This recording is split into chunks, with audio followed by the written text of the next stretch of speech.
हमारी ये धरती बिजली की खोज से पहले ब्लैक प्लैनेट के समान थी। बिजली की इस दुनिया में क्या अहमियत है, आप इसी बात से अंदाजा लगा सकते हैं कि आज के डिजिटल वर्ल्ड की दुनिया में बिजली के बिना कुछ भी सोचना संभव नहीं हो सकता। आज हम सुबह उठने से लेकर रात को सोने तक 24 घंटे बिजली से बने हुए उपकरणों से घिरे रहते हैं। हमारे घर में, ऑफिस में और हम जो डिवाइसेस उपयोग करते हैं, इन सब के लिए बिजली चाहिए होती है। मतलब बिजली हमारी बेसिक जरूरतों में शामिल हो चुकी है, जिस वजह से दोस्तों आपको भी कभी ना कभी ख्याल तो जरूर आया होगा कि बिजली बनती कैसे है, बिजली की खोज किसने की और बिजली को बनाने के लिए पहला पावर प्लांट कहां पर और कब लगाया गया था। दोस्तों वैसे तो इसका जवाब 2 लफ्जों में देना मुश्किल होगा, क्योंकि इस बिजली के लिए अलग अलग समय पर बहुत सारे वैज्ञानिक प्रयोग किए गए थे, जिसके अंदर इलेक्ट्रिक फिश, इलेक्ट्रिक स्पार्क जैसी थियरी शामिल है, जिसके बदले में आज हम इस खूबसूरत खोज का फायदा उठा पा रहे हैं। दोस्तों बने रहिएगा आखिर तक इस वीडियो में हमारे साथ बिजली की खोज का पूरा इतिहास जानने के लिए।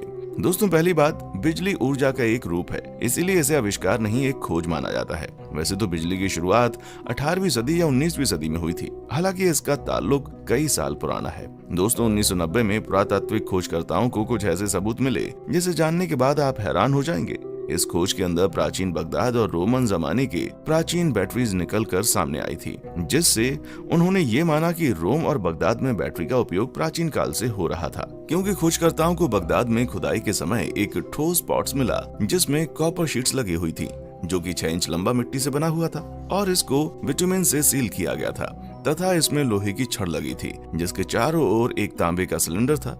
इसी तरह के कई नमूने बाद में रोम से भी मिले थे। वैज्ञानिकों द्वारा यह अनुमान लगाया जाता है कि इस तरह के पॉट्स का उपयोग ईसा से 3000 वर्ष पूर्व रोम और बगदाद में धातु को इलेक्ट्रोप्लेट करने या आग लगाने वाले हथियार के रूप में प्रयोग किया जाता रहा होगा। पर जो भी हो, कई वैज्ञानिक दुनिया में विद्युत का सबसे पहला उपयोग यहीं से मानते हैं। दोस्तों आज के युग में इलेक्ट्रिसिटी का ख्याल मानव के मन में शायद आकाशीय बिजली को देखने के बाद आया हो, पर मानव को इलेक्ट्रिक शॉक के बारे में सदियों पहले से पता था। आपको बता दें कि मिस्र वासियों को 2700 साल पहले से ही इलेक्ट्रिक फिश के बारे में ज्ञात था, जिसके सबूत मिस्र में कई आर्कियोलॉजिस्ट खोजों के दौरान मिल जाते हैं। दोस्तों फिर कुछ और साल बाद की बात करें तो ईसा से 600 साल पहले ग्रीस के रहने वाले थेल्स नाम के वैज्ञानिक और गणितज्ञ ने स्टैटिक चार्ज की खोज की थी। दोस्तों इनकी इस खोज का किस्सा भी दिलचस्प है। दरअसल थेल्स एक दिन अपनी बीवी के गहनों को पॉलिश करवाने जौहरी के पास पहुंचे। उनकी बीवी के गहने एम्बर पत्थर के बने हुए थे और फिर जब जौहरी उनके बीवी के गहनों की पॉलिश करके नीचे रखता है तो ये पत्थर नीचे पड़े कुछ घास के टुकड़ों को अपनी ओर खींच लेता है, जिसे देखकर थेल्स दंग रह जाते हैं और उनके दिमाग में ये ख्याल आने लगा कि ये एक बेजान चीज दूसरी चीज को कैसे खींच सकती है। जिसके बाद उन्होंने एम्बर पत्थर पर अलग अलग तरह के परीक्षण करना शुरू कर दिए। कभी वे पत्थर को हाथों से रगड़ते तो कभी कपड़ों से, जिसके बाद वो इस नतीजे पर पहुंचे कि इन पत्थरों में कोई शक्ति तो है जो तिनकों और छोटी वस्तुओं को अपनी ओर आकर्षित करती है। दोस्तों आगे चलकर वैज्ञानिकों द्वारा इसी शक्ति को स्टैटिक चार्ज का नाम दिया गया। इन सब बातों से ये तो साफ है कि हमारे घरों तक विद्युत धारा पहुंचने से पहले हमको स्टैटिक चार्ज के बारे में मालूमात थी। दोस्तों स्टैटिक चार्ज का अर्थ फिक्स चार्ज होता है, जो एक जगह से दूसरी जगह गति या मूव नहीं कर सकता है। इसके विपरीत विद्युत धारा मूव कर सकती है। इसके बाद बहुत लंबे अंतराल तक लोगों के पास सिर्फ इस बात की जानकारी थी कि 2 इलेक्ट्रिक वस्तुओं को रगड़ने से स्टैटिक चार्ज उत्पन्न होता है। हालांकि फिर बाद में तकरीबन 1660 में ओटो वॉन ग्योरिक ने पहला स्टैटिक इलेक्ट्रिसिटी को निर्मित करने वाला इलेक्ट्रिक जनरेटर बना दिया था। फिर तकरीबन 1752 एडी में अमेरिका के एक महान वैज्ञानिक बेंजामिन फ्रैंकलिन ने इलेक्ट्रिसिटी पर अपने अलग अलग तरह के प्रयोग किए। बेंजामिन फ्रैंकलिन ने सबसे पहले बिजली के कड़कने के कारणों को उजागर करने का प्रयास किया।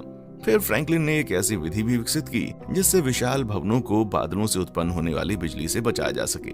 दोस्तों 1752 एडी में बेंजामिन फ्रैंकलिन ने एक ऐसा प्रयोग किया था। दरअसल उस दिन शहर में बारिश हो रही थी और आसमान में बिजली कड़कने का अद्भुत संयोग था। ऐसे में उन्होंने रेशम के रुमाल और लकड़ी की पट्टियों से बने एक क्रॉस का प्रयोग करके एक पतंग तैयार की। पतंग के एक सिरे पर लकड़ी की खड़ी पट्टी के बाहर तक निकला एक लोहे का तार बांध दिया। इस पतंग को उड़ाने के लिए प्रयोग में लाए गए धागे के एक सिरे पर सिल्क का रिबन बांध दिया और धागे व सिल्क रिबन के बीच लोहे की एक चाबी लगा दी गई।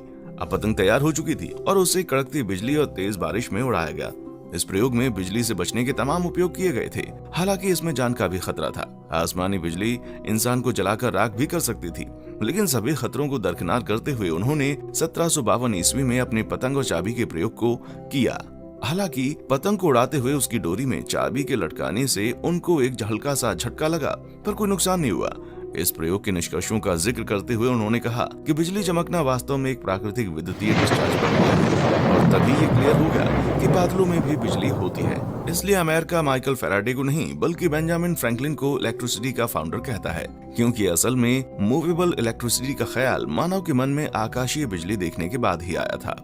फिर तकरीबन 1800 ईडी में इटली के भौतिक शास्त्री अलेसैंड्रो वोल्टा को विद्युत बैटरी का आविष्कारक और मीथेन की खोज के रूप में श्रेय दिया गया। आपको बता दें कि अपनी प्रारंभिक शिक्षा पूरी करने के बाद वोल्टा 1774 में कोमो के रॉयल स्कूल में फिजिक्स के प्रोफेसर बने और 1 साल बाद उन्होंने इलेक्ट्रोफोरस की लोकप्रियता में सुधार किया।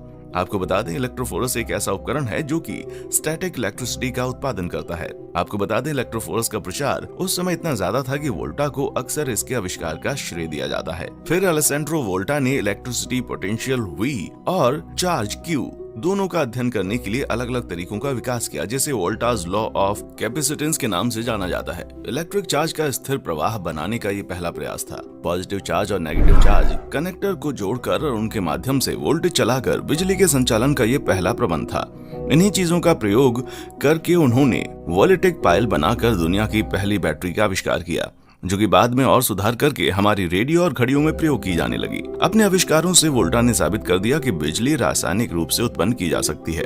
वोल्टा के आविष्कार ने बड़ी मात्रा में वैज्ञानिक उत्साह बढ़ाया और दूसरों को इसी तरह के प्रयोगों का संचालन करने के लिए प्रेरित किया। फलस्वरूप इलेक्ट्रिक केमिस्ट्री के क्षेत्र का विकास तेजी से होने लगा। फिर तकरीबन 1831 ईडी में इंग्लैंड के भौतिक शास्त्री माइकल फैराडे ने लॉ ऑफ इंडक्शन प्रकाशित किया। दरअसल माइकल फैराडे ने इलेक्ट्रिक डायनेमो का आविष्कार किया, जिससे बिजली बनाने की समस्या दूर हो गई। आपको बता दें माइकल फैराडे के इलेक्ट्रिक डायनेमो में एक मैग्नेट थी जो कि कॉपर वायर की कॉइल में घूमती थी, जिससे थोड़ी मात्रा में ही सही लेकिन इलेक्ट्रिक करंट बनता था। इसीलिए उन्होंने इसी को आधार बनाकर व्यवहारिक तरीके से विद्युत प्रवाह उत्पन्न करने के लिए एक प्राथमिक विद्युत जनरेटर का आविष्कार किया था। आपको बता दें इंग्लैंड फैराडे को ही इलेक्ट्रिसिटी का फाउंडर कहता है। फिर फैराडे के इस जनरेटर के आविष्कार के बाद लगातार बिजली पैदा करने का नया तरीका खोजा जाने लगा। इस प्रयोग को इस्तेमाल करते हुए मतलब इसी ऊर्जा का इस्तेमाल करते हुए 1878 में अमेरिका के वैज्ञानिक थॉमस एडिसन और ब्रिटिश के वैज्ञानिक जोसेफ स्वान फिलामेंट लाइट बल्ब का आविष्कार अपने अपने देशों में करने में सफल हुए। दोस्तों, इलेक्ट्रिक बल्ब का असली आविष्कारक कौन था, इस पर वीडियो देखनी है तो आप हमारी वीडियो जरूर देखें। आपको बल्ब का पूरा विवादित इतिहास मालूम हो जाएगा। लिंक डिस्क्रिप्शन में आपको मिल जाएगी।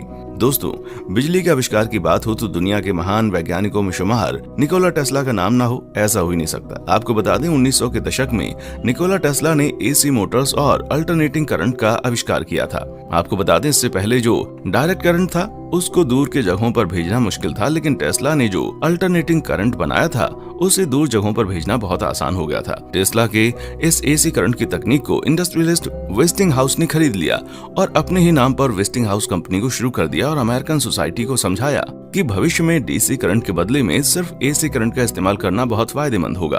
और आप आज देख सकते हैं कि एसी करंट का उपयोग दुनिया में किस कदर हो रहा है। दोस्तों, आज के लिए बस इतना ही। हमारे चैनल को लाइक, शेयर और सब्सक्राइब करना बिल्कुल ना भूलें। देखने के लिए शुक्रिया।